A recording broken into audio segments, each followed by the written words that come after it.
বৃহস্পতিবার সন্ধ্যা ৭টা গাজীপুরের চান্দনা চৌরাস্তায় শত শত মানুষ নানা কাজে ব্যস্ত।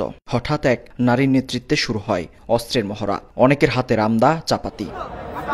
প্রত্যক্ষদর্শীরা জানান, সশস্ত্র মহড়ার ভিডিও ধারণ করছিলেন দৈনিক প্রতিদিনের কাগজের সাংবাদিক আসাদুজ্জামান তুহিন। এতে ক্ষিপ্ত হয়ে অস্ত্র নিয়ে ওই সাংবাদিককে ধাওয়া করে কয়েকজন। জীবন বাঁচাতে দৌড়ে চায়ের দোকানে আশ্রয় নেন তিনি।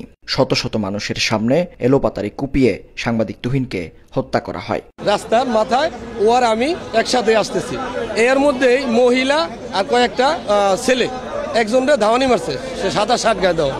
ও হঠাৎ করে পিছ দিয়ে দৌড় দিল, ও আবার মোবাইল বের করছে। 5 জন ব্যক্তি রান্দাও, চাপাতি আর ছুরি নিয়ে মানে ওখানে 2-3টা কূপ দিছে। সাধারণ মানুষ চলাফেরা করতে আতঙ্কের ভিতরে থাকে।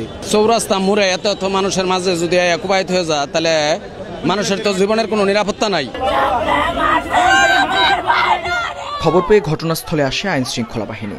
মরদেহ উদ্ধার করে পাঠানো হয় হাসপাতালে। পুলিশ জানায়, হত্যাকারীদের ধরতে মাঠে নেমেছে একাধিক দল। কিছু তথ্য পেয়েছি, ভিডিও ফুটেজ পেয়েছি, তার আলোকে যে দুষ্কৃতিকারী যেই হোক না কেন তাদেরকে ধরে আমরা আইনের আওতায় নিয়ে আসবো ইনশাআল্লাহ।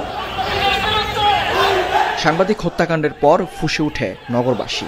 বিক্ষোভ মিছিল করে ইসলামী আন্দোলনের নেতাকর্মীরা।